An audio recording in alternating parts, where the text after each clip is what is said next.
Hi everyone, my name is Steph, this is the Novelty Corner and welcome back to my channel and welcome to another Anthology Diaries, which if you've never seen one of these before, it's when I take a anthology of some description and I read through the stories and I talk a little bit about them, whether I enjoyed them, whether I DNF them, all of that fun stuff. So one of my goals this year is to read six of my anthologies, and I happen to need to read 3 more to hit that goal, and I happen to have 3 physical anthologies.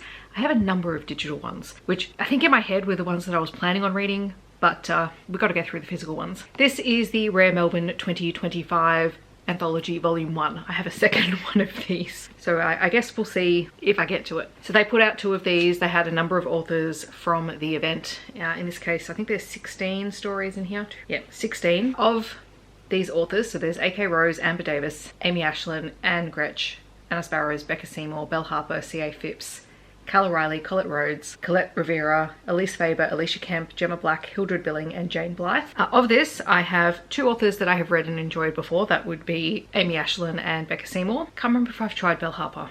I may have. I have a number of authors I've DNF'd, and then some that I've never tried before. So this could be interesting. I'm not going to do part 2 in this video. I think I'm going to save that for a separate thing because this is 450 pages? Nope, sorry, over 500 pages long. I'm hopefully going to read this over 2 nights. And this book also has, like, as I got this signed, so I got all of these signed by the authors. They've also given me little things like bookmarks and art prints and stickers and things like that. So, I mean, it's a bit of a time capsule in terms of what we're going to find inside these pages because I truly have not looked at them since Rare. Let's read.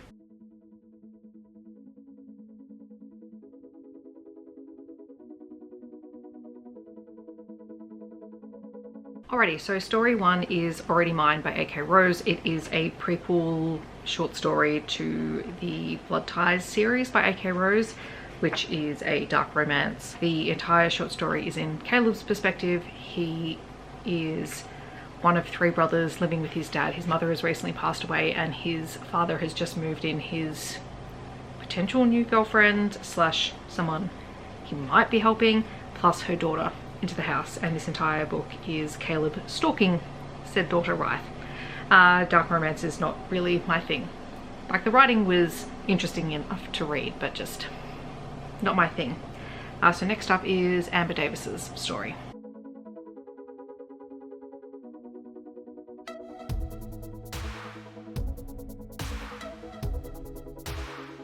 Alright, so Knocked Up and Needy by Amber Davis I am not going to finish just because I don't really care to.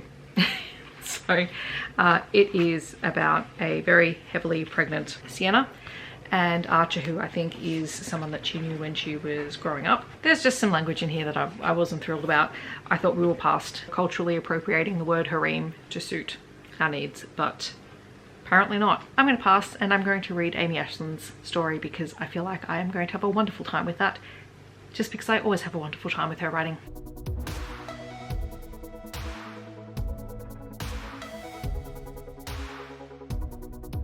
Canada Day by the Bay by Amy Aislin is a short story following Felix and Emery, who are the 2 main characters of Star of the Game, which is kind of the Vancouver Orcas series. Emery is the skills coach for the Vancouver Orcas. It's just a very sweet slice of life. Felix is a pop star and their lives are very different. They've been married for a while now. You know, they're talking about their future and their careers and things like that. And it was just slice of life, lovely, charming.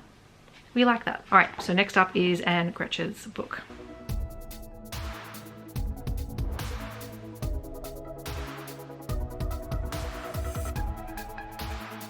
Alright, so Dinosaurs and Date Nights by Anne Grech is another DNF. I got about halfway through the story. I don't love the writing style. It just doesn't work, which really sucks because it is about paleontologists in the outback of Australia. And I would really like to read that. I'm not loving this, even though it was going to be a why choose. I'm a writing gal. If it doesn't work for me, it doesn't work for me. So no, now we are on to Anna Sparrows, which I believe is an MM story.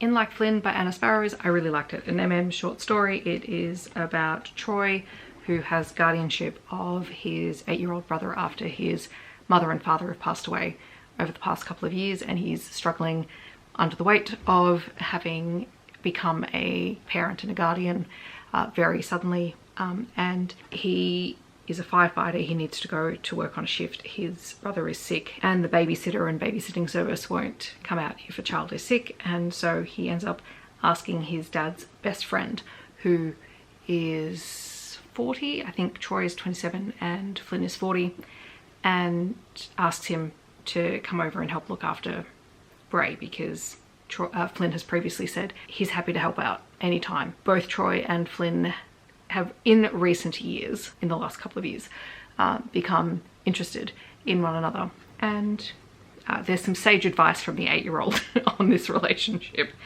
which was very funny and cute. I really like that one. That was a fun short read. So next is Becca Seymour, who I have read before.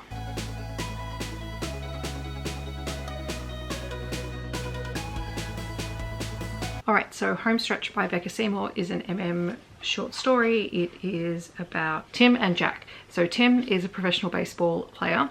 Jack is his brother's best friend and is a physio. Jack has just gotten a position working with Tim's team, and Tim has also been volunteered to share his spare room with Jack, and the two fall for one another. Surprise, surprise. It does kind of leave off in a very weird place, but I mean, it was short and steamy and enjoyable, so I will take that as a win.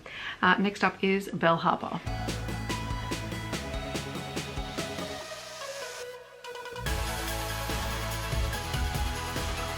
Alright, so Only for Tonight by Belle Harper is a Why Choose story.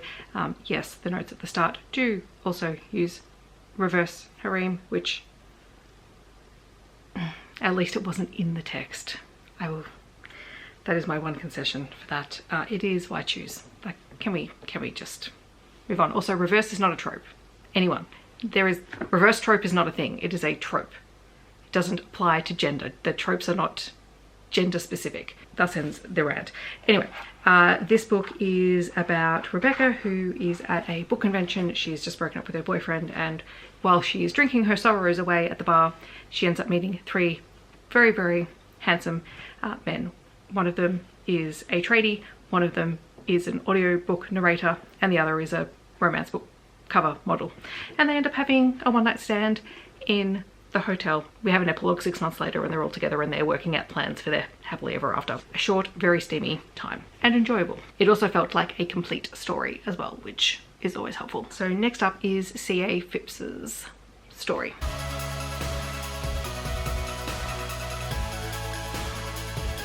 A Wish Too Late by C.A. Phipps is a paranormal cozy mystery about Patience, who is how's she described? She is someone who has some magical ability, and she is investigating the sabotage of Marie, who is a chef at a retirement home, and someone is framing Marie with all sorts of kitchen mishaps. And Patience is called in to help try and track down who is behind all of it. It was perfectly fine, nothing to write home about, but enjoyable nonetheless. And that takes us to halfway through this anthology, so we are going to pick this up tomorrow. We are exactly 250 pages in to the 500-page collection. I'll be back tomorrow. I'll probably be wearing the exact same thing, but I'll probably have wet hair tomorrow. That's how we'll tell the difference, and I shall continue with the second half. Not too bad for a couple of hours of reading. Hello friends, it is the next day. As promised, I have wet hair. This is our signal that even though I look exactly the same, because these are my after my shower home clothes, because that's a thing. We are back to this. We have 8 more stories to read from the anthology, and we're going to dive straight into it. We are starting with Cala Riley's story. So Maggie's Dilemma by Cala Riley is a prequel to Panther's Magpie, which I believe is an MC romance. Maggie is on a road trip with her best friend Aspen. Aspen is a, quite frankly, loose cannon who needs to listen to her friend, and because Aspen has terrible instincts, Aspen has stopped them at a biker bar and decides she wants to have a drink there, and she's not leaving despite the fact that Maggie says she's deeply uncomfortable. Turns out these bikers are not the nice friendly bikers that Aspen seems to believe that exist in the world, and she gets stuck there, and Maggie is sent to try and find Aspen's brother Calloway, who I'm assuming is going to be her love interest in the book. The writing was pretty good. I'm very picky on my MC romances these days. I have read them and I do enjoy them occasionally, but I am picky. We'll have to see whether I decide to continue that. The next story is by Colette Rhodes. It's called Ruck Me, and I'll update you when I'm done reading it.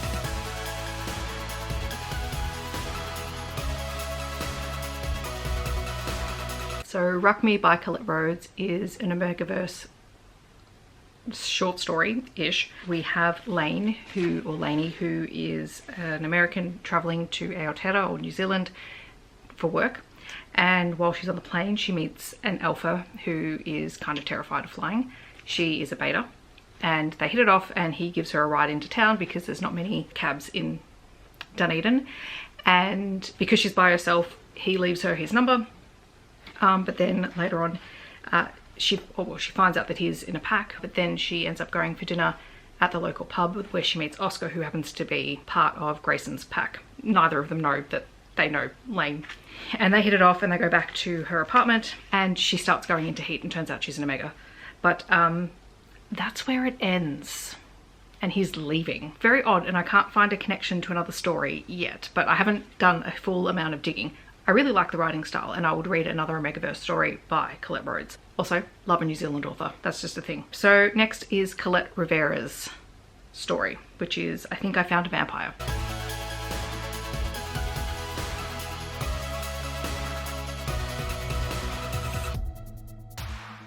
Colette Rivera's story is a complete little novella story about Axel, who sees his new neighbour biting someone through the neck, and he's very unsettled by this, knowing that he has a vampire neighbour who goes out to buy a lot of garlic and garden steaks. And then Charles, who is said vampire, comes over, introduces himself, and there's a series of mishaps where Axel gets locked out of his apartment and Charles is trying to help him, and Axel is freaking out because he's in the apartment with a vampire. Charles continues to try and be his friend, and Axel thinks that Charles is hunting him, but it just turns out that Charles really likes him and wants to take him on a date, and so they clear up a whole lot of misconceptions.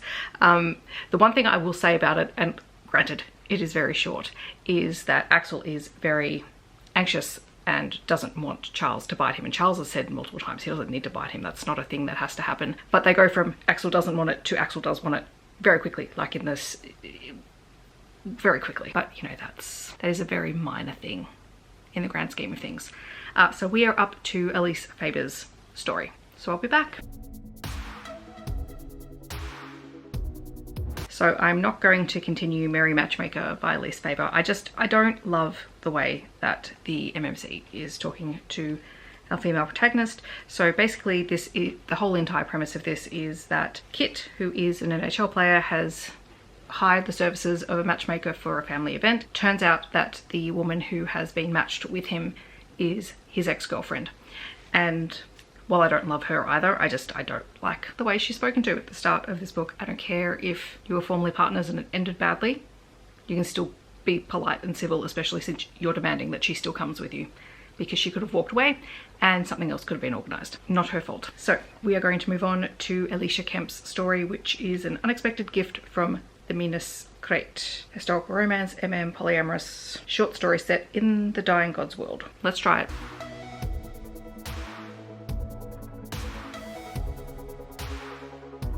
I think this is going to be another DNF as well. I'm only a couple of pages in and I have DNF'd Elisha Kemp before, and same thing, I don't vibe with her writing style, and this one also being historical, which means she's also writing in historical-ish style. It just doesn't work for me, and we know that I have very little patience if the writing doesn't work for me. We are going to continue on. I mean, granted, what is this? 4 DNFs out of 13 books is not bad. Usually my hit rate for DNFs is a little bit higher. So we're going to read Curiosity Caught by Gemma Black. Life's too short to read things that are driving you nuts.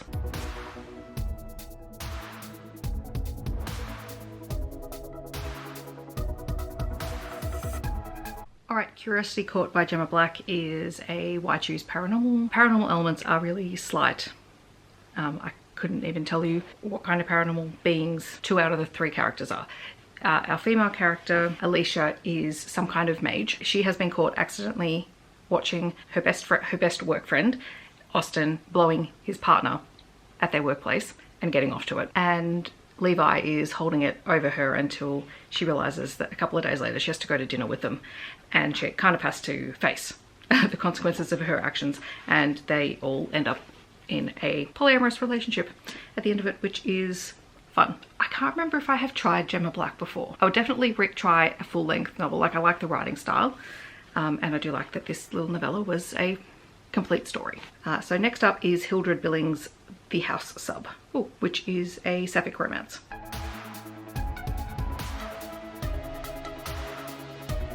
The House Sub by Hildred Billings is a BDSM sapphic story set in a BDSM club. We have Mitch, who doubles as both a security expert for the club because her partner is one of the club doms, and also the submissive for her partner. And basically in this story she is asked to perform with her partner for a future investor in the club. And I suppose the really interesting thing is watching how she has these two personas. There is Mitch, who is the ex-Marine security person for the club, and Michelle, who is the submissive, and kind of the thoughts that go through her head as she transitions from one persona to the next. So very interesting. Next up we have the last story? Yeah, The Last Story, Battle Scars by Jane Blythe. So nearly at the end.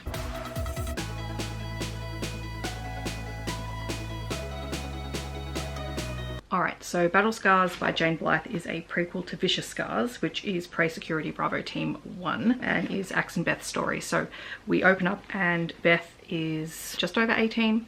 She has previously been trafficked and rescued by Axe and his team, and Axe has been looking after her and taking care of her and kind of helping her acclimatise to the world. She's very withdrawn, is very reluctant to engage with people, but feels safe with Axe, and he clearly has developed feelings for her and she is slowly developing them for him. And yeah, basically this story ends obviously where the start of the book is, where she is kidnapped again by the man who had her before. I don't know if I would continue the story. I'm not 100% sold on it. Like, there was something bad in it, just not necessarily my particular taste. So yeah, that is another anthology done. And I do have another one of these, so I'm gonna have to get to that sooner rather than later.